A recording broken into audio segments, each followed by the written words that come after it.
I'm gonna share my screen. Okay. 1 second here. Can you see my screen okay? Zoom a little bit. Zoom up a little bit. Zoom Zoom in, you mean? out Out? a little bit. Yeah, I can see. Let me Why do you need do me to zoom this. out? I can shrink it. Is that helpful? Yeah, it's okay. It's just I have to. Are you on your Oh yeah. phone? No, no, no, no. On a laptop, a small laptop. Oh yeah. Okay. All right, sounds good. So, what I want to do today is Sure. talk through actually so I'm actually going to start in sorry, I actually don't know why I'm sharing this. I actually want to start in PowerPoint. So give me 1 second to share that again. Okay.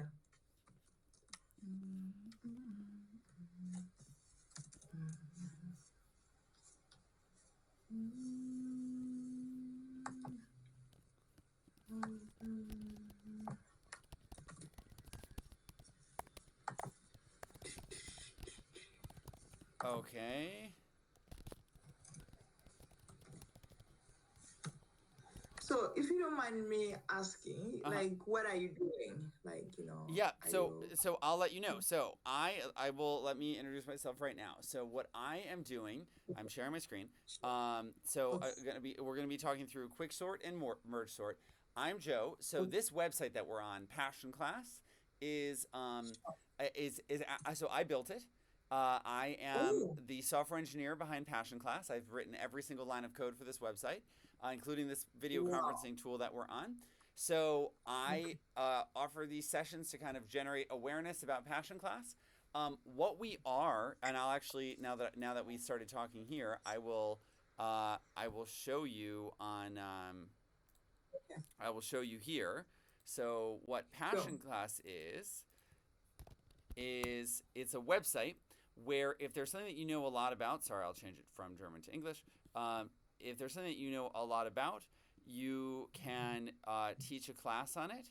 And so, for example, one of the things I do actually what I call them mini boot camps. But for example, here's a software development Yes. boot camp, a little mini boot camp I teach. Um, if you Oh, if you have a good time, you could think about signing up for this. yeah. This actually has been pushed back. I have to update the dates. I didn't realize it was, yeah. So this is actually going to be pushed back. But so it's a website where if there's something that you know a lot about, see this Joe is me. Okay. So if there's something that you know a lot about, Oh, you can, um, you can teach a okay. class here and then you get one of these rooms, like this room that we're uh, in right now. You kind of get one of these rooms and and you can teach your class right here on the site. So that's how that works. And it's for live classes for groups Okay. specifically. So Oh, that's what Passion oh, Class so is. so you have like some sort of breakout rooms, they call it breakout. In Blackboard we have like something like breakout rooms. Wait. Well, it's primarily it's about teaching live group classes. So the breakout rooms haven't been a priority. It hasn't been something that people have Okay. needed yet, but it's because the idea is it's so that you can actually teach when I say group, I mean like 5, 6 people at a time. If you want to Yes. learn, software engineering with me, or you want to learn Okay. Spanish with somebody, or something like that. And so this session Yeah. is in conjunction with Passion Class. And actually, so I have a whole series starting. This is the Okay. first in the data structure and algorithms series.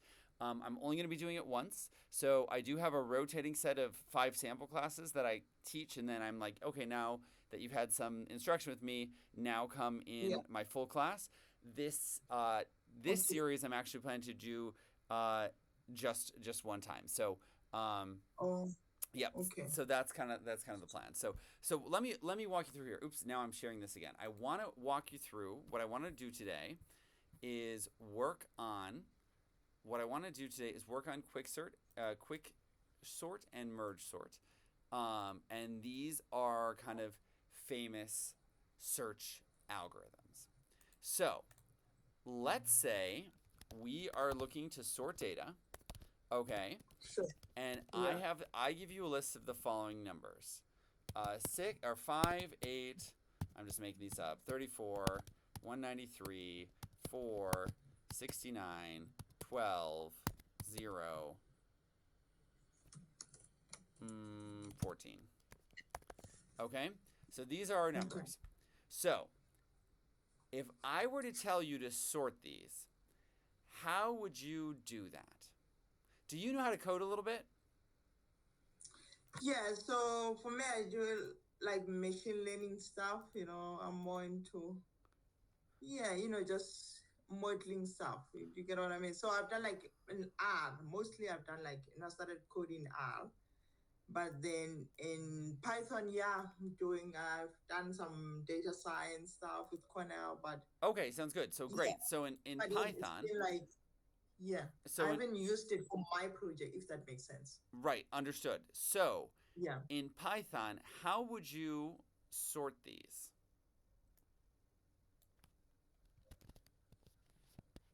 So, I mean, like in using what, pandas or something? Well, I'm actually just saying using no package. So if you were to write some Oh, code, if you were to yes. write some code, so algorithms. Let me actually even take a further step back. That was a great question. So Okay. algorithms are kind of one of the foundations. You're get another person here. Hello, welcome. Or ish. So we are just getting started. So algorithms are one of the foundational pieces of computer science, and what algorithms allow us to do essentially, not only essentially, what algorithms allow us to do is to figure out efficient ways to manipulate data. So, of course, at the end of the day, what ChatGPT is a very fancy algorithm. My understanding, although I do not work at OpenAI and feel somewhat behind on this stuff for sure, but my understanding of what ChatGPT is it's a giant neural network, which is essentially an algorithm that simulates the human brain, how the human brain Exactly. neurons communicate with each other.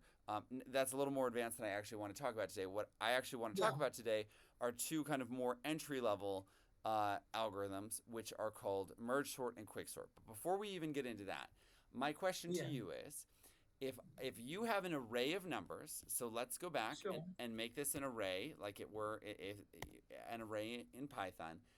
How Sure. could you write code so that um, Yeah. that would be sorted? What would you do? So usually what I would do, right? So I'm thinking from our yeah. So first of all, I would create that as kind of like a what do you call a list, right? Okay, Basket, so right? let's even do that. So Okay. yeah, I would write like, give it an object name, I would say, right? And save that in a list. And then maybe use a function that is like, yeah, so it could do like what do you call it? Built-in functions, maybe sort, maybe I don't know if there's sort. Right. I mean, I that's think absolutely that's correct. using the Let's That's absolutely correct. I agree with that. But let's pretend there is no built-in function for sort. then you'll develop your own function using Right. the That's df what I'm saying. So keyword. we want to think because what I want to do here is show you kind of one thing it's going to do. I hope is show I you understand. why algorithms are important, and the second thing it allows you to do Yeah. is once you've done a number of these, it allows you to kind of build your own algorithms and your own solutions to algorithmic problems. Um, so, so what would you do to like? So we have a function here to Yeah. sort an array. What would you do? So you take in the array. What is the first thing you do?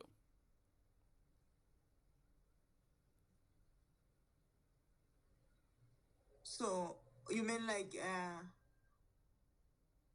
So let what me do you get say? started. So Ashley, do you have any ideas? Otherwise, I can kind of show you just an idea of what you might be able to do. My specialties are SQL and R. I actually am not that good at Python. Okay, Okay. I'm no here to problem. learn. Welcome. This is why we're here. This is who I'm targeting. Welcome, welcome, welcome. Um, so so I hope you can. I'm trying to think. Yeah, if you do a SQL and R, some of this syntax might be a bit foreign. I'm hoping that you can do a for loop.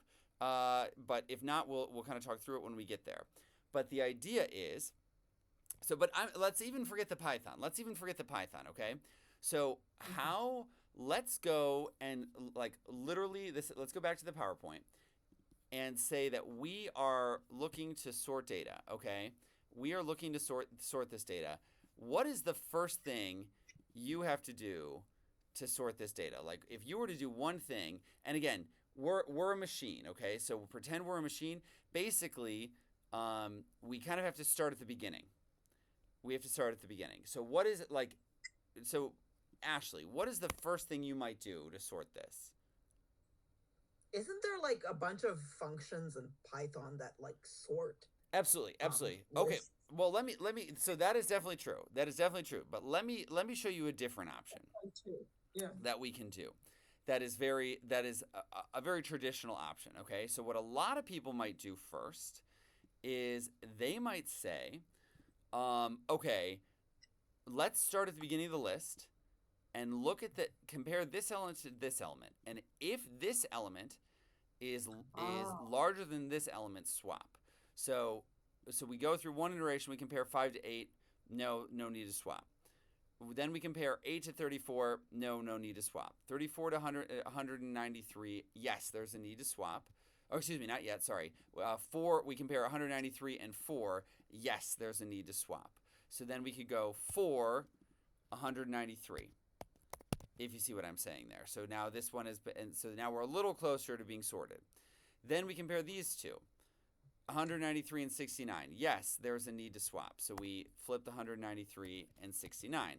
Then we compare these two, the 193 and 12. Yes, there's a need to swap. So we swap them. Then we compare these two. Yes, there's a need to swap. We swap them. And then the same thing's going to happen here with the 14 and the 193. So that's and like there's this is kind of a search. This is not quick sort or merge sort. What is this called? This is Control. I'm sorry. Are you think of like maybe using a control flow? What if this, else this? Absolutely, of course, yeah, absolutely. So I'm saying start at the beginning. If the next element of the array is larger than this element of the array, then swap. So that's what we've done here. So we've done that for one iteration of the array now. So let's start at the beginning again and do it again. And this would essentially continue. Oh, so we'll do another iteration, and then I'll ask you that question. So this one, 5 and 8, no need to swap. 8 and 34, no need to swap. 34 and 4, yes, there is a need to swap here. So we can swap the 4 and 34. Then 34 and 69, no need to swap. 69 and 12, yes, there is a need to swap. So we can swap 69 and 12. Then we've got, now we have 69 and 0, yes, there's a need to swap. 14 and 69, yes, there's a need to swap. And then 69 and 193, no need to swap. Okay, is it clear what I'm doing right now? Are there any questions? Yes. So I think I get like a little bit of what you're trying. So what you're trying to say, like, isn't like it's the way of using a for loop, right? To say you save this into a list basket and say for this item, whatever, iterate, whatever. So it kind of iterate, but using the control flow within the for loop. Right. So what this would be. So let me actually. But I just want to make sure we're clear on the algorithm. Ashley, is what I'm doing here broadly. Does that broadly make sense?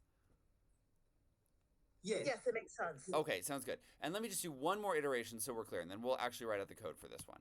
So this is a search algorithm. That again, we start at the beginning, and we iterate through all of them. Okay, so 5 and 8, no need to swap, but 4 and 8, yes, there is a need to swap. Now we have 8 and 34, no need to swap. 12 and 0, yes, there's a need to swap. Is there a need to swap 12 and 14? No. 14 and 69, no. 69 and 193, no. Okay? No. So we can see here, so now we've done this a couple of times. What we can see here, this isn't finished yet.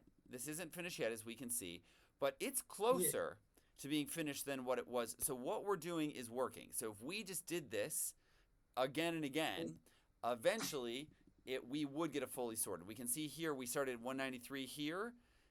what actually ends up happening is 193 ends up at the end here. 69, 69 is the second largest. Now 69 is here. The I messed something up because wait, did I mess something up here? I might have messed something up because I'm pretty sure that 34 should be here now. I'm pretty sure it should be here because I'm pretty sure that every single time it should push the next largest to the far right, if I'm not mistaken. But I may. So, anyways, but you get the gist. And what would be the point at which this would stop? Like, what would be the point? What would be the condition, Joyce, that we could say, yes, this has completed. We have finished this process.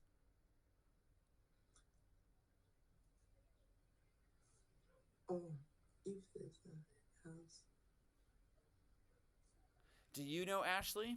Like, so what I'm asking here is, what is a condition that we're flipping through these? We compare the 5 to the 4, we compare the 4 to the 8, we compare the 8 to the 34 to the 0. At what point will we hit a condition where we say, okay, we actually know that this array is sorted? We know because eventually what we're going to get, what we want to make sure we get is the 0 and then the 4 and then the 5, 8, 12, 14, 34, 69, 193. So what is the condition with that for loop that we can do, that we can test and say, okay, now we don't have to sort it anymore?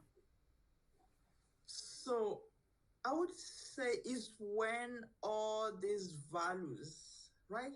Am I making sense? The last one. Okay, so finish your sentence. I don't know what you're going to say yet. So when all these values what? Okay, the values before 91, they are what? The last value is, no. What am I trying to say? It's less than the last, no. What am I trying to say? Well, so I'll give you a hint. One option that we have is we could say, now if you run through this and do this comparison and nothing gets swapped, then we're finished. So if we compare 0 to 4, no swap. 4 to 5, no swap. 5 to 8, no swap. 8 to 12, no swap. 12 to 14, no swap. Because it's always in ascending order. If we do an iteration of the loop and there are 0 swaps, then we know we finished. For example, we know it's sorted. And that's how we can say this is sorted, because our algorithm searches through the data, starts at the beginning, runs through every comparison, 0 and 4, 4 and 5, 5 and 8, and the one on the left is always less than the one on the right. Then we can say, yes, these data are sorted and we're done. Does that make sense? Yeah. Does that make sense to you too, Ashley? Yes. Okay, great. Awesome. Okay, very good. So that's just an example sorting algorithm. It will work. That will absolutely work. Okay. So that's an example of a sorting algorithm. So what we're going to look today at what we're looking at today are two other sorting algorithms. Now, do either of you guys know what big O notation is? I've never heard of it. Okay. The what? Sorry. Big O notation. How do you write that? We actually write it like this. For example, we could write it as O of n. So I'll take that as a no. No problem. No. So this big O notation is a concept in computer science, specifically in algorithms, actually, that we say what is the number of iterations that your code is going to have to do in order to come up with before it's going to stop. Okay, because like a different way of sorting data could be just one other thing that we could do is just have like take these data and put them in a random order and check do this check that I said here, check that every single one to the left, then iterate through all of them and check that that it's correct, whether it's correct. If it's not, put it in a completely different random order. That is going to take a long time. Your code's going to have to run a lot of times, because if you just put these in a random order, then your order isn't improving. Oops, your Sorry, so that's okay. If you put these in a random order, your order isn't improving over time. In this, where we start at the beginning and say, hey, if there's one, flip it. If you go like see the 193 and 4, flip it. We know this solution because the 193 is further to the right and the 4 is further to the left. We know that this solution is closer to sorted than this solution, right? We know that this solution is closer to sorted than this solution because we said we start at the left, we compare each two numbers, and if the number on the right, in this case, is smaller than the one on the left, then flip them. So we know this solution is closer to sorted than this solution is. And therefore, if we keep doing this, eventually we're going to hit a stopping point. Versus if we just said every single time, no, it's not sorted, give me a different random combination, that could just go on forever, So we don't know how long that's going to take. That's kind of an example of a terrible algorithm. But the idea is, in algorithms, what you want to do is, one, make sure your solution is correct. Make sure that it always actually ends up sorting your data in the way that you want them to be sorted. So in this case, smallest to largest. But the second thing that you want to do, if possible, is have it be as efficient as possible, which basically means have it take as few steps as possible. That's the point here. So this solution, I'm not super worried about the big O notation. We would call this an O(n) squared solution. That's because it iterates. So basically, that means it's going to require a significant number of steps because it's gonna start at the beginning and loop through n times actually. So don't worry about that. We'll leave that to the side for now. But this solution is not a horrible solution, but we can do better, and that's actually where these two other algorithms come in that I want to show you. Okay. Any questions before I hop over to the next algorithm? no. Okay, how you doing? I hear Joyce. It sounds like you're doing good. Ashley, how are you doing? I'm fine. You're fine? Okay. Any questions? No, I'll take that silence as a no. Sounds good. Okay, so let me then hop over and start a new one. We will call this, let's do, I think the easier one to get actually, even though the code's a bit harder, is merge sort. So we've got merge sort here. Okay. Okay, so what merge sort does is it breaks your array. So we've got an array here. By the way, Ashley, an array is a data type in Python and many other languages, JavaScript, blah, blah, blah, in which we have this. It's a data type that contains other elements. So the data here, we have one array. Essentially, that is our variable. If we were to save this in memory, we'd have a variable here. If you're new to Python, it's it can be overwhelming, but the algorithm is still comprehensible. So anyways, my point is just this array means all these data come together essentially as a unit. When I have this, so that's all that means. So it's kind of like me handing you a plate full of food, and all the food come when I hand you that plate full of food. All the food sitting on top come along with the plate. That's what's in this array is full of stuff. It's a box full of data, and it goes in it, and it has a specific order to it.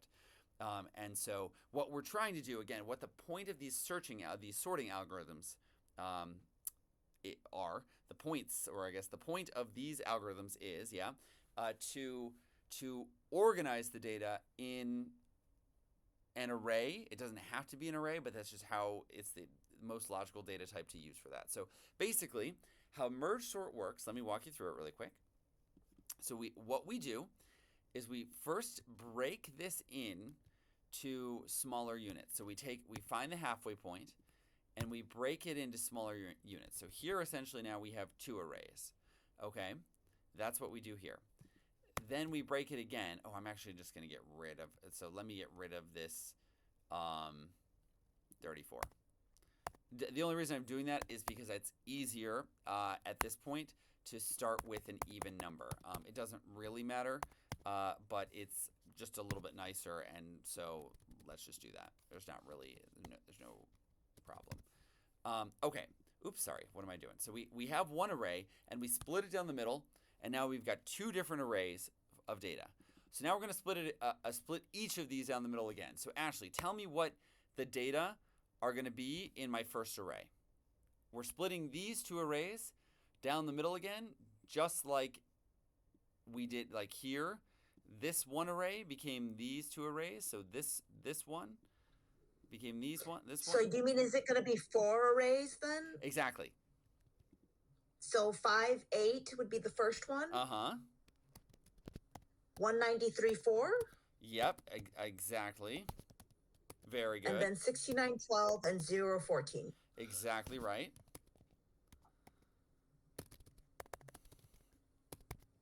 Yeah, 0, 14. Yeah. Yep. And then I'm going to ask Joyce. So just like Ashley did, now we're going to split these one more time. We split these all.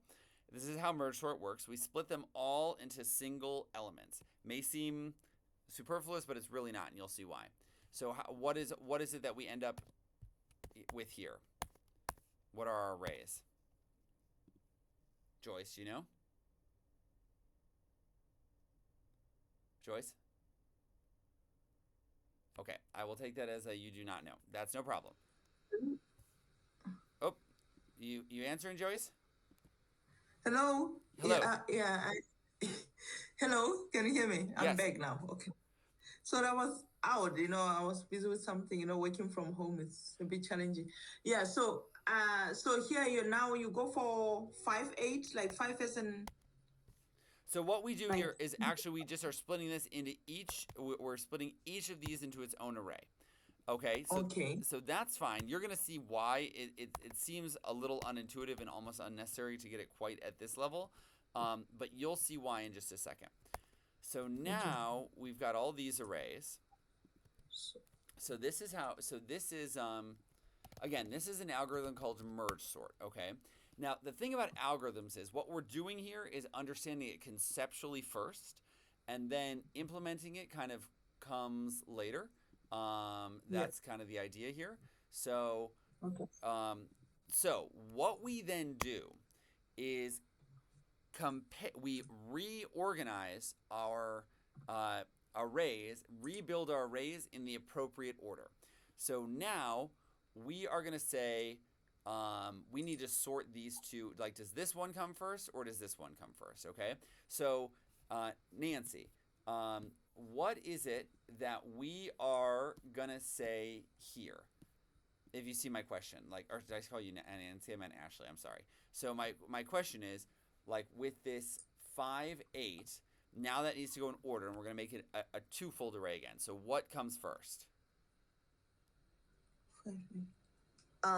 Sorry, we're gonna make it two arrays now. We're gonna make these 2. So sorry, I didn't do a great job of explaining that. So let me take a step back here. So we take our one array and break it into a full suite of arrays, essentially.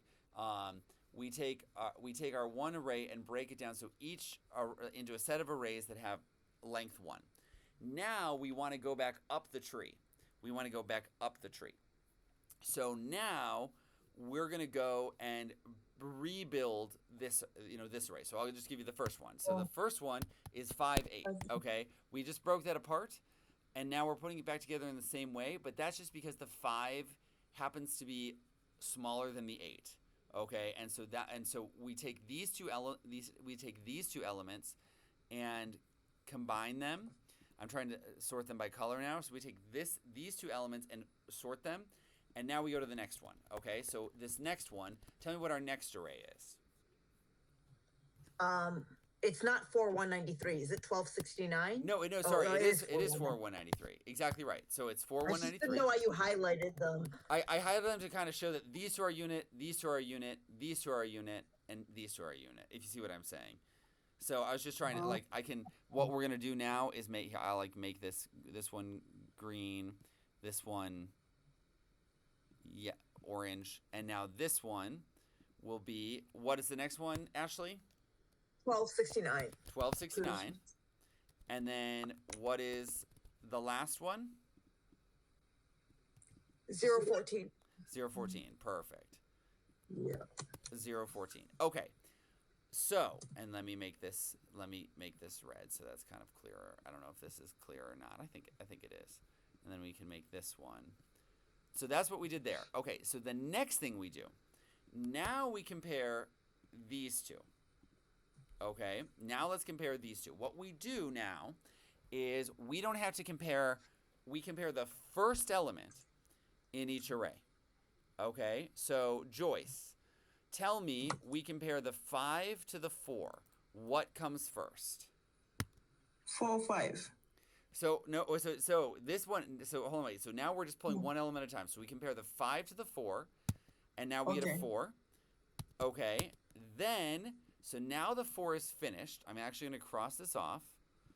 Now we compare the first element of this array to the first element of this array. The first element of this array, the 4's been crossed off. So the first element is what? Joyce. 5, 5. Hold on, wait, sorry. But I'm saying, so just look at this array. What is, now that the 4 is gone, what is the first element of this array? Oh, 4 is gone. It's 193. 193, exactly. Because now it's an array of length 1. It's an array of length 1, so it's 193. So now we compare the first element of this array to the first element of this array. From this point on, we break down into ones, and then we continually compare the first element of each array to the first element of the next array, and then pull down the lowest, okay? So here, now we compare the 5 to the 193, the first element of this array to the first element of this array. So what is the lowest of those two? 5. 5. Very good. Now we can cross off the 5. Now we compare the first element of this array to the first element of this array. So we're comparing the 8 to the 193. So what do we get, Ashley? 8. And then now we're going to pair. Now there is no element in this array. So when there's no element left, we just pull down the last number. So that's clear. Okay, so now tell me, Ashley, walk me through on this side, these two. What two numbers are we comparing now? 12 and 0. 12 and 0. Okay, and what's smaller? 0. So we pull down the 0, cross this off. Now what are we comparing? 12 and 14. 12 and 14, exactly. We compare the first element of this array to the first element of this array. Perfect. And what do we pull down? 12. 12. All right, then what are we comparing now? 69 and 14. And what do we pull down? 14. 14, perfect. And now that this one's, now we've solved this problem, and now this array is empty, so it necessarily just comes down like that. Okay, same thing. Here's the final stage of the sort. So now, what two things are we comparing, Ashley? The first array to the second array? Yeah, and specifically, which element of the first array to which element of the second array? The 4 and the 0? The 4 and the 0. The first element of each array. Exactly right. So which do we pull down? The 0. 0. So we cross that off. Now what are we comparing? The 4 and the 12? I don't know. Yep, exactly right. No, exactly. This is the tricky part. This is exactly the tricky part. This is what we're comparing. So we're comparing the first element of this array to the first element left of this array. And let's be clear, why is it that we're always comparing the first elements? What is it that you guys notice about the first element? So it's always, the first element is always the smallest element of any array. Once we've reached this point, and this is the point where we have all the arrays have length 1, So once we reach the point where all the arrays have length 1, Yeah. then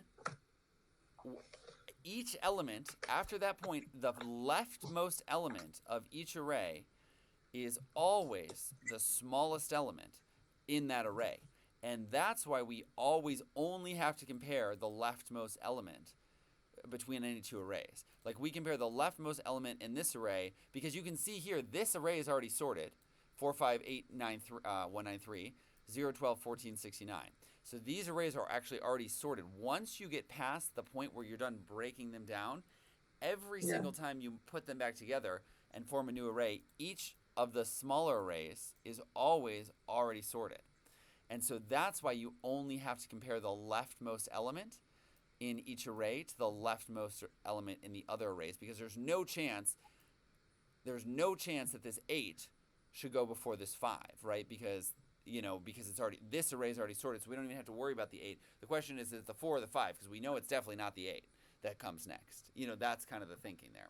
So, okay, so now, pick it back up, Ashley. You're doing great. Really good, by the way. I gotta tell you, Ashley, you are a natural. I can tell already. So you just compare the 4 to the 0, and you pull down the 0. So what do we compare now? 4 and 12. 4 and 12. And so we just walk me through it. Just tell me, and I'll type. You tell. So put down 4. Yeah. Cross off the 4. And then cross out 4. Now we compare. Then 5 and 12. 5 and 12. So we. And then 5. Yeah, sorry. So we pull down the 5. Exactly. Pull down the 5. Cross it off. Okay. Oops. And now we compare what? 8 and 12. 8 and 12. Very good. Leftmost element remaining. And then 8. To the leftmost element remaining. Exactly. So we pull down the 8, just like you said. Sounds good. Now what do we compare? 193 and 12, and obviously it's 12. It's 12. Sounds good. So we pull down the 12, cross off the 12. Now what do we compare? 14 and 193. 14 and 193. Pull down the 14. Cross it off. Okay, tell me what happened. 69.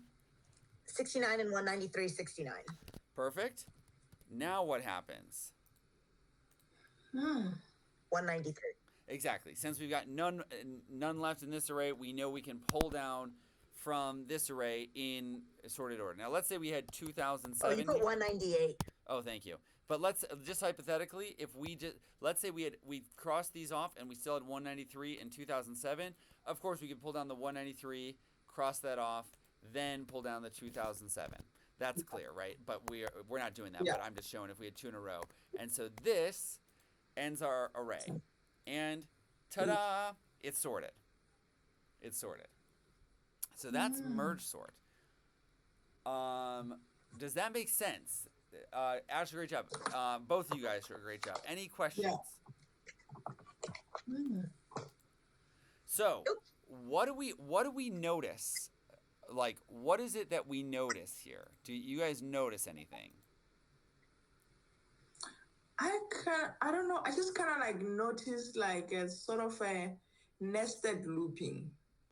See, that's another thing that I kind of know. I don't know if it's Right. Well, so let me just think for a second. So there's definitely looping here, right? So I would call this.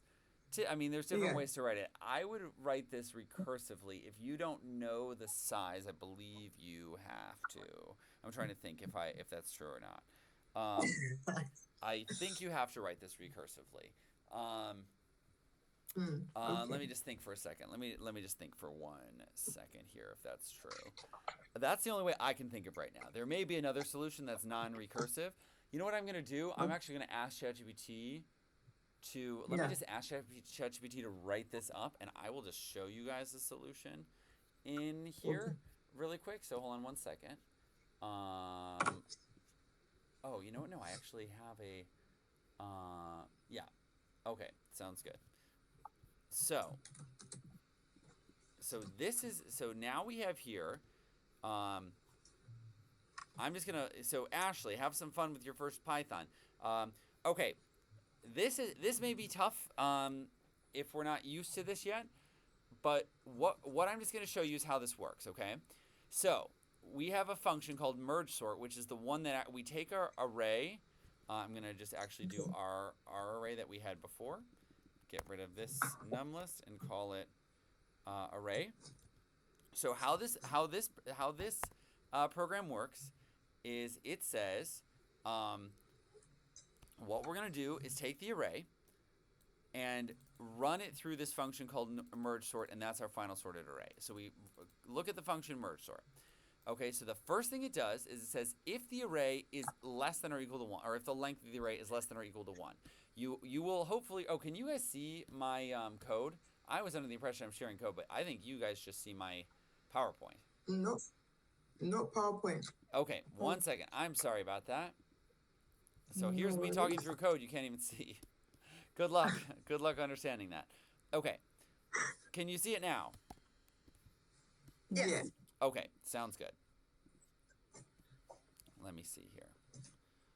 I'm trying to make it bigger. Is that can you see that well now? Yes. Yep. Okay, sounds good. So, let me show this again. So, this is where the program actually starts. So, the program starts with this array. We have our array. This is literally the exact same data that we had a moment ago. And we said run merge sort on this array, and then once you get the sorted array, just print it out. So, here's our final sorted array. Okay, so how this works is we have so if the length of the array is less than or equal to 1, then return the array, aka saying this array is sorted. Okay, this array is sorted. What does that mean?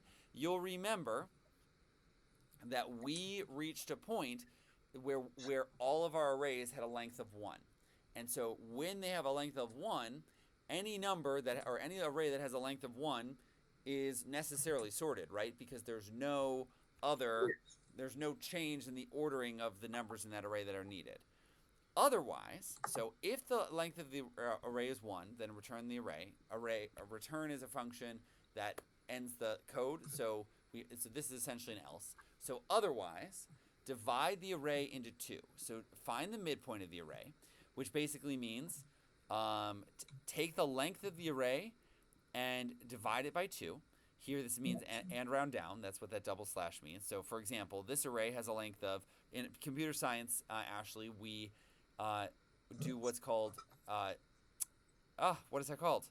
Zero indexing, which means that the first element, instead of counting 1, 2, 3, we count 0, 1, 2, 3. Zero. So the length of this array, actually, but that's not true for length, now that I'm saying that. Now that I'm thinking of that, that's actually not true for length. So the length of this array has 1, 2, 3, 4, 5, 6, 7, 8, 9 elements. So the midpoint of the array is the length of the array, which is 9, divided by 2, which is 4.5, but this double slash means round down, so 4.5 rounded down is 4. So that's our midpoint. So our left half of the array is, the left half of the array is the array, and then this is Python syntax. So this colon mid means essentially 0 to the midpoint, the beginning of the array to the midpoint, so the elements through 0 through 4, and then the array after the midpoint is 4. Again, 4 was what we calculated for mid. 4 through, and then this colon means through essentially the end. So this at the beginning it means the beginning through the midpoint. Here this means the midpoint through the end. And so we have a left half and a right half. And then we do this actually recursively. If you've not seen recursion before, as I know you have not, Ashley, then this will probably not be fully understandable on your first attempt. So you've understood the algorithm. I'm not going to have you fully understand the Python because you would have to be like a Da Vinci level genius to get it on your first try. So don't worry about that. Don't worry about it. I'm just going to kind of explain it, the Python quickly once for Joyce, and then we'll move on to the next one, kind of in this algorithmic setting. But basically what we just did, I think we saw, you just saw, we split the array in half. We had our left half and our right half, and then we sort each of the halves, and that's what this merge sort does. So that's going to happen. We're going to keep breaking it down. Remember, we had one array of 8 elements, and we had 2 arrays of 4 elements, then we had 4 arrays of 2 elements, then we had 8 arrays of 1 element, and then we built back up. Once we got down to the basics, or down to arrays of length 1, then we restructured them and and went up the pyramid as well. So once we have our left half and our right half, we do that merge function. Okay, so we do that merge function. That merge function is the same logic that we just saw. We make a new array for our result. We start with indices 0 and 1. Don't worry about it exactly. We have I and j, which are going to be our different indices on the different arrays, and while I is less than the length of the array, so let's just think about this very last step. Remember this very last step where we are. I'm going to show you right here. Rather than going through the whole recursive loop, I'm just going to compare to this last step, for example. So this last step here, we've got sorted arrays, and we compare this first element to this first element. This next element, or well, I guess it's gonna go, we compare this element to this element, and then we're gonna pull down the 0, and then we're gonna compare this element to this element. Then we're gonna compare this element to this element, and so on and so forth, like exactly what we did right here. I know this is quick. This is just an introductory, explanation. But that logic is what's encapsulated in this merge function. So we start at the beginning of each array. That's what the 0 represents, the 0th index, and then it goes up to the maximum length. And that's true for both, right? Our I corresponds to our index for our leftward array, and our j corresponds to the index for the rightward array. If the first element that remains, the leftmost element of the left index, or the leftward array, is less than the rightward array, then pull down that element from the leftward array. Otherwise, pull down the element from the rightward array and go one further to the right on the rightward one. So that's what happens. There's also the recursive process, which we walk through, but I think for what we did today, I just want to give you a taste of the Python in addition to understanding the algorithm conceptually. And ChatGPT, by the way, if you're interested, can be super helpful in understanding this as well. And as a refresher, one other thing I do want to share, if you look at the Wikipedia article for merge sort, so I'm going to write that in our chat. It's right here, and I'll actually even put it right here as well. It's just, wikipedia.org/merge sort. This graphic is super helpful. I think this is a terrific graphic where it splits it into 2 arrays. It splits each of these arrays into 2 arrays. And it splits each of these arrays into arrays of length 1. Then it compares the first element in each of the arrays. It compares the first element in each of these arrays and then makes up, then builds up to arrays of length 2. And then it builds up to arrays of length 4. And then from there it builds to that array of length 8. So that's kind of, if you want the kind of refresher on the algorithm, this little graphic on the Wikipedia page, I think is absolutely terrific. So I just want to show you that. I do now, so that was a lot of information. Let me pause here just really quick and see if there's any questions before we switch over to Quicksort, which is actually pretty easy too. Or it's very similar in complexity, but the code is easier. So we'll spend more time on that code. Okay. So, while this. Okay, which classes do you recommend people taking so you can learn to code like that one day? Are there any boot camps that you recommend, or or just courses? I for people, I don't think I can do another program. I just finished a boot camp recently, but if you know any programs to get good at Python. Yeah, well, so what? Not for that classes. So what I would say, so I can tell you a couple things. So the first thing I absolutely have to put in a shameless plug for is, so Passion Class, this website that we're having this conversation on, this is my website. I have built every line of code for it. I wrote every single, sorry, this is in German right now. Every single line of code on this website. Yeah, so surprise. Yeah, every single line of code on this website I have written.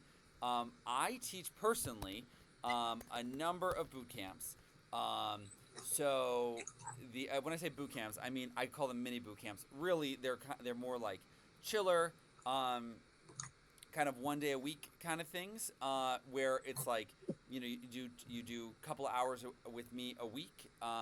What I would say is the following. If so Yeah. absolutely, I love teaching, and this is why I do this professionally. I really love the teaching. I really enjoy it, and it's something that I'm very passionate about. I'm also very passionate that, like, I know I kind of rush you through the code. I feel like you were killing it on the algorithm, and like if you don't have the Python experience, like, of course you can't write that in Python on day one. Like, it's just not humanly possible, So like, that's kind of why it's like, okay, well, we'll spend the amount of time on this that's appropriate for where we're at. I have other classes that are kind of more, entry level, and of course I do them. So I have I call it programming for complete beginners. Join that if you want. The other thing is, I have a rotating set. So if you want to get to know me, did you find me via the Eventbrite or the Meetup or Passion Class I directly? found you through Meetup. Okay, so you can join more, like anything that you see on Meetup. Like, come join me. Like, I'd love to have you come join me, and the stuff that you see on Meetup is free. So just come join. Um, and Okay. so do that, and yeah, and so what I would say is, like, it is we they call them languages in computer science for a reason. It is very much like learning a language where practice makes better. And I have been a coder now for, professionally, I've done it for like a decade. I had some classes in high school, for example, before that, blah blah blah. So, there's it's a time. It takes time. Like, there's no. I mean, there are shortcuts in the sense that things that you want to practice well. It's just like anything. Like, when you get good practice, it matters a lot, Yeah. and when you don't get good practice, it doesn't help that much. So using your Because time. somebody told me, like, sorry, I didn't mean to No, interrupt. no, Keep please going. go. No, but my point is, use your I time. was gonna Use your say, time like, well, and I'll work with you to use your time well. But it's just a thing that takes time.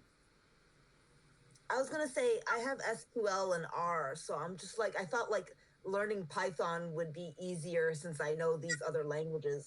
But it's just like when I get to those things with like the what you call, not functions, but yeah, functions. Like when they have these all these loops and these like what do you call it? Just like what you were showing us, Right. where Well, so there's what? so many things going on. I'm really bad at that, but like I get the beginner stuff like the lists and the what you call it, append this list and the basic baby stuff. But like when it gets to like the more complicated things where um I've gone on like hacker rank and I'm just like, I don't understand how to do this. Is it because I need to take more math classes? Is it Not because because you need to take more I'm math just like classes. struggling? You know what you need to take. You know what you need to take. Honestly, this is this. I actually just showed this to Joyce before. This has been pushed back. I think it's been pushed back like a month. I don't know. Obviously, this didn't run this week. So, if you're interested in this, I'm posting a link to this, like, shameless, in here. You can also message me. That if that's what you want to work on, is like for loops and work through those conditional logic pieces. That is what this programming for complete beginners thing is. It's not. I do have a sequence where it kind of works you through like HTML and blah blah blah. But like, that is my programming for complete beginners sequence is about mastering like the skills of like for loops and stuff like that. So, and that is honestly, Ashley, if you've got the SQL experience and you've got some R experience, and you throw in basically a base like the logic of for loops and stuff, you're in good shape. You're in good shape. Like, when I say good shape, what I mean is you're gonna have a solid foundation. But no, you don't need more math classes. What you need is somebody to walk you through.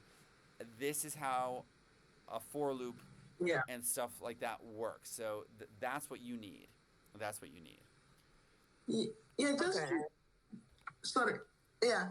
So I was saying, like, yo, because the other thing is that, like, in my experience, right? So I'm kind of like, I'm from self-taught, right? So I did a lot of, piece and pieces there and there. I always take advantage of the fundamental courses, like, boot camps, like this kind of piece of pieces, right? But then for me, how I learned even like the programming in the first place, like this kind of R to start to begin with, is when I was stranded with my data set, right? Mm-hmm. So I had to figure it out because I was using Minitab in the first place. It's Mm-hmm. copy and paste, you paste that. And then in the first place, I was like, oh, because I was doing a lot of another side, I was doing data science, right? And then on the other side, I wanted to do a lot of modeling stuff. And I had no idea how to do that, right? Mm-hmm. So, but then what I find is that if I work with my data set, I kind of like understand things a little bit better. You get what I mean? I can understand what they like, for example, when you are working on their data, going through that like data with me, right? But by the time I'm by myself, I'm like, oh my God, I'm following that data, which was talking about the Star Wars, the iris, building data sets. And now I'm dealing with my own data set of cows. I'm like, oh my God, how do Mm-hmm. I go about this? Do you know what I mean? So, Yes. and the other thing I've learned in my experience is that once you start, I think the other thing is that it depends on what are you doing. Do you get what I mean? So if, for example, you're working on data set right now, and once you're done, you do all other stuff. That's another story. It's another, like, I don't know, because the minute you start again, you have to refresh again. Do you get Mm-hmm. what I mean? To say, Yes. oh, how do I do this? Oh, I use this and all that. It's just, I don't know. For me, it's just on and off, because I don't do that like every day, if that makes sense at the Absolutely, moment. yeah, and that, I mean, that's how it works, and that's the thing. Like, we all kind of learn through. Um, I mean, I also think certain skills you just need a human. Like, certain people can just like read books and be like, I will sit down and read this for with a book and blah blah blah, and I'm like, ugh, like I just can't spend my day doing that every day. Like, I need, if I'm gonna learn something from scratch, like, because usually you need a little bit of a foundation in order to kind of, like, you Yes, have a problem that you want to solve, but if you have no foundation, it's pretty tough to solve it. Like, you need somebody to kind of teach you the basics, in my opinion, so that you can get yes, to the point where then you land with the data set and you're like, okay, I'm going to solve the problems I have right now with it. But without the basics from somebody, I think it can be pretty challenging. And I'm somebody who really appreciates like that human interaction. Like, that's why I wanted to make passion class, because I'm I like, love it. I don't well, like, I don't learn well. Like, you hand me a textbook, I could read it, but I'm not going to. And even if I try to read it, I'm going to zone out for like half of it. Versus like, if I've got a person there being like, this is what we're going to do together, Yes, then I will do it. You know, yeah. It doesn't help actually. I tried reading books on Python too. You actually need to go in and do the coding oh, to learn that's it. true. Absolutely. You need, yeah, you got to do the coding. You got to do the coding. Or get a job because I've been working with SAS and SQL like my whole career. So that comes naturally. Right. Whereas I've never really worked much with Python. Right. I Absolutely. have done I can do machine learning in Python because that's more like Wow. altering code. But like it's just altering code. It's not like you have to like come up with your Exactly. own. I Right, understand what algorithms. you're talking Well, and about. this is what Yes, algorithms are. So when you say I can do machine learning in Python, like, somebody writes these algorithms, right? And like, so this sorting algorithm, yes. you're just like, oh, I plug it into Python sort function, great. But somebody writes these algorithms, right? I plug it into a random Behind the forest, yes. Right, right. and or I plug it into a regression. And so this is kind of the algorithm piece is the piece that we're working on now, such that if you wanted to plug it in, if you wanted to write your own algorithm or really be I able would to, love that. that's kind of what algorithms are all about, is like, how can we make it make come up with these beautiful new solutions. So, Great. So, yeah. Joe, quick. So, do you offer one-on-one? I don't do one-on-one usually. I mean, I can, but I like to do the group. I also think group is really important. I just am a big believer in the group. But let me sorry, why do you ask that? I don't know. I just love the fact, like, for me, I'm that person. When it comes to learning, I really don't mind to put an effort and dollar Yeah, sign come to my sometimes. come to my meetups, and if you have a good experience and you want to keep following up, like, by the way, like, I'll do a little more of an intro. So I said I built all the passion classes. That's true. Um, I've been a software engineer or a data scientist for, like I said, over a decade. So Whoa. I have a good basis. Wow. So come to my classes and come to these classes on Meetup are Yes. free and open, and then if how I do it is, I say these are my classes, and then but also I don't overcharge. Like you can see the prices. Like I don't overcharge. So the if you're having a good experience, like join me, and you can you can join the classes. So the next thing I do want to switch over though, because I do have a hard stop in 22 minutes. I think we'll get there, but I do want to actually cover the quick sort as well. So let me switch back Okay. over to this. Just one moment here. So let me make that a little smaller. Okay, do you see my screen? Yep. Yes. Okay, so how quick sort works. Joyce, pick a number out of these. Okay. Mm-hmm. 14. 14. Okay, so the number Yeah. that we selected is 14. Joyce says 14. Okay, so now we've selected a number. So how we're going to do this now is similar to the last one, where we will so now we're going to make two arrays, okay? And what we're going to do is start at the beginning, and 14 is our number. And we're going to have three arrays now. So we're going to put the 14 here in the middle, and we're going to start at the beginning and put everything that's less than the 14 on the array on the left, and everything that's more than the 14 on the array on the right. So so again, but think like a computer. A computer has to kind of start. It has to go in sequence. So let's go in Yeah. sequence. So Joyce, tell me what. So the first one is 5. Where am I gonna add it? Okay, on the left. On the left. Left side. Sounds good. Yeah. And what am I gonna do next, Joyce? Or my next one's the 8. Where am I gonna add it? Left. Okay. 193. Right. 193 comes here to the right. Yep. 4 left. 4 is left. Okay. And right. 69. Yeah. 69. Notice it goes to the 12. end on the. They always go to the end on all of these. 12. Okay. So 12 left. 12 goes left. Okay. 0 left. 0 left. Okay. And 14, and we've already pulled in the middle. So now we've hit our number, and so that one we skip over. Okay. So now what we have here are essentially 3 arrays, right? We have 3 arrays here. That is this array,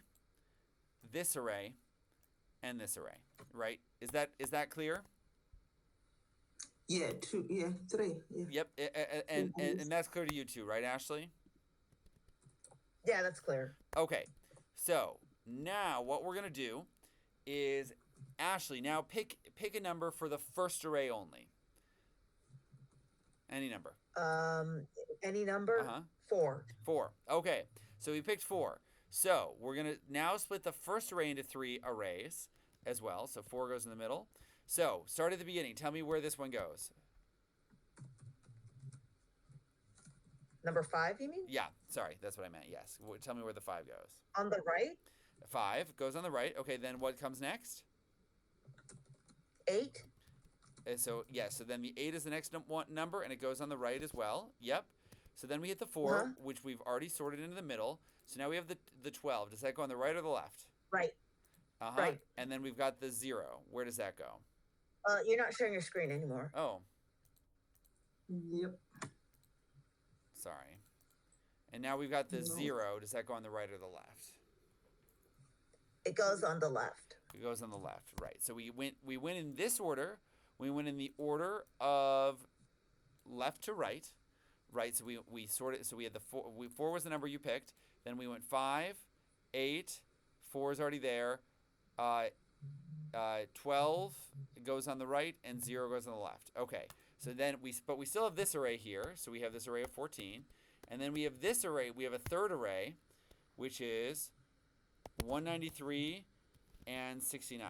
So now we're gonna do the same thing for this 193, 69 array. I'm actually gonna cross this off. Okay, so we just broke this one. Let me do it like this. We just broke this one into this. The 14 we already had there. Now and we said that then we said Ashley says 4. Ashley chose 4. So that's how we got to this point. Okay, sounds good. So now we're going to look at the third array, okay? We could go, it really doesn't matter. Any array that has a length of more than 1. Okay, so now in this one, what we're going to do is, let's actually just go in order of the arrays that have a length greater than 1. So, Joyce, give me a number from our new array. Joyce. Oh, pick Yes, oh boy. pick a number. What any 69. Okay, sounds good. So Oh. no problem. We pick 69. Then I'm gonna make this one dark again. It doesn't matter. As long as we're picking any array that has a length more than 1. So we're using this array now. Sounds good. So Joyce is 69. Oh. Okay, so More than now this is all fine. So now we've got the 69. So now we've just broken the 69. We have 3 arrays here. Joyce picked 69. And so let's go to the beginning. From the beginning, 193 goes where, Joyce? So go right or left of the 69? Oh, right. Goes right, exactly. 193, and now we are done. Actually, we're already done with this one. So that is good. Oops. Yep. Perfect. So this one's all good. Sorry, so let me get rid of this. So now we're back here. I'm going to move this down. I'm going to keep text only to get the color gone. This array with length 0, I'm just going to delete because we can forget about it. So the only array that we have left that has a length more than 1 is this one. Okay, so Joyce, pick one more number here. Or actually, I guess you just did. Ashley, pick a number from this array.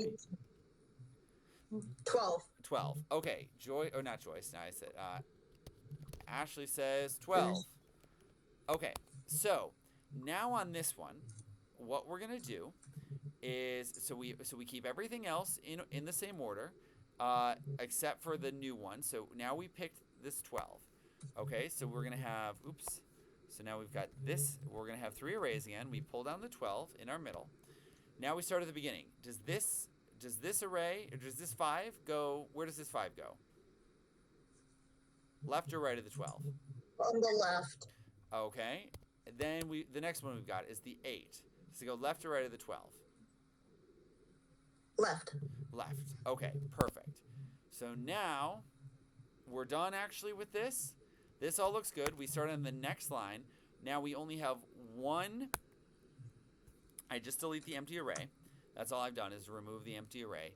Now we actually have one array left that has more than a length of 1. So we have one array with a length of more than 1. So we have the 5 and the 8. Obviously, we can look at that and say we know that's sorted because we know what the numbers are, but the computer at this point doesn't know what the numbers are, right? So we've got the 5 and the 8, so pick a number. Who wants to pick? 8.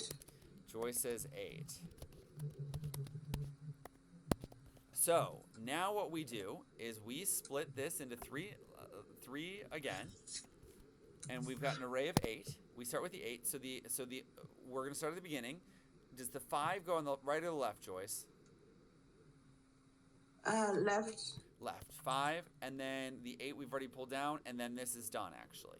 So just like that, we now have a sort of, I'm just going to add one more line here. And this is essentially our list of, we now have essentially our list. I get rid of this number or this one here, and we've got our list, our array sorted.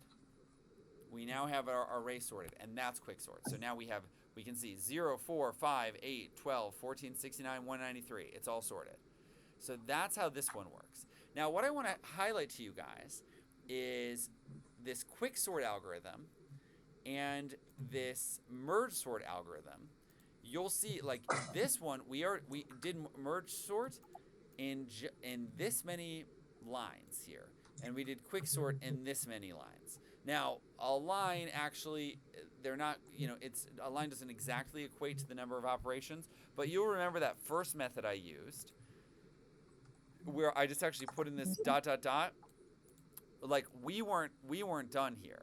We weren't done here, and we would have had to add in a large number of other lines. So the point of these two algorithms, actually, and this just goes back to that big O notation that we're not super worried about for our purposes today, but I do want to just introduce really quick, is these are both what are called O of n n log n solutions. And basically what that means is, so this was an O of n squared solution, and this is an O of n log n solution. If I take a look at these functions, oh, you can't see my screen again. If that happens again, let me know. Show the screen. I was trying to take notes. Okay, you gotta let me know if the screen goes away, and I don't even hardly see it. But what I want to show you is, will this graph? I think this used to graph. That's a shame. Okay, that's okay. I can use this. This should come right up here. So,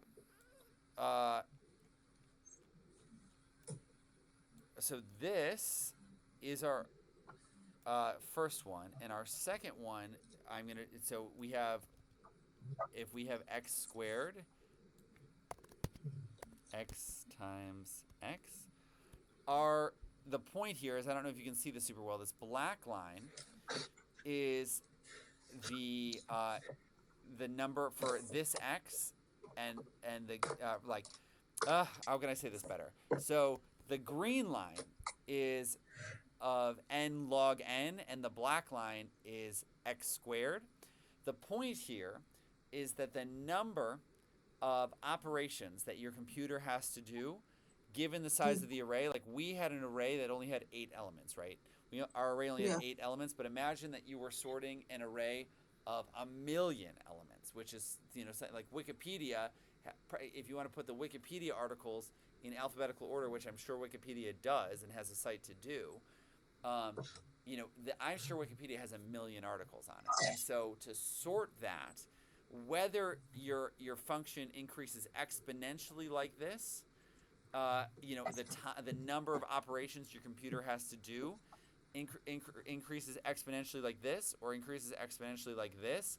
At 100, you've reached 200 operations, or actually it's a lot more than that, but at a basic level, when you're at like whatever this is, 12 essentially, or a little more than that, 13 or 14, I guess around 14, you hit like 200 operations with n squared, versus when you hit 200 when you're at 100, a list length of 100 here. So a list length of 14 and a list length of 100 results in the same amount of computational energy used, or computational time used, depending on the algorithm you've selected. So anyways, that's complex. That's kind of like bonus. You guys did such a great job of understanding these two algorithms. So I congratulate you on that. So one thing I want to do, the very last thing I want to do in our last couple of minutes, is show you the Python really quick for quicksort. Okay, and this may be understandable in a faster amount of time. It may also not be. So what we want to do is have our array be equal to, and whatever. Can you see the screen still? The screen's not showing. Thank you. Thank you for letting me know. And if it happens again, let me know. It does sometimes turn off. I don't quite know why. It's when I switch screens it turns off. So if we have this if we had an array, and if we have an array of the things that we want to sort, and then we quick sort them. Why did that not work? Let me think for just 1 second. I know why. No, that should work. Quick sort. Oops, not quick sort. Quick sort array. Quick sort array. Why does it not like this? Where were we a minute ago?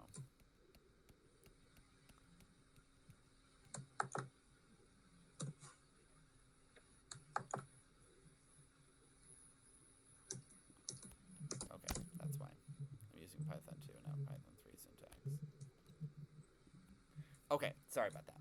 Okay, so what we've got here, this is our quicksort function. So here's our array. This should be a familiar set of numbers, and we run it through our function, which we call quicksort. So again, if the length of the array is 1, then the array is sorted. So don't worry about it. Just return the array, and we're all finished.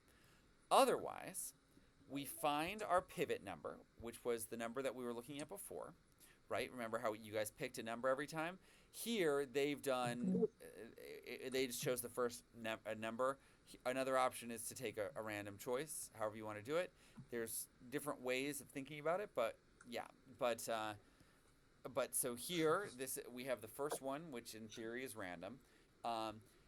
Then what we do is exactly what we did, which is say on the left-hand side, get all that are left. So go in order, x for x in array from 1 till the end, because they use the 0th element. So basically saying get all the elements that are less than it, x for x in the array, if x is less than pivot. Our pivot is that number that you guys selected every time. So x for x in the array, if x is less than the pivot, x for x in the array if x is greater than the pivot. So that's our less and our greater. And then return the less, then return those less plus the pivot plus the greater. And that's all we do. Now it quick sorts the less again. So it breaks them down until we have that array length of 1, and keeps doing that recursively until we have that array length of 1, and then sums all those arrays together, merges all those arrays together back in one piece. So again, if this Python, yep.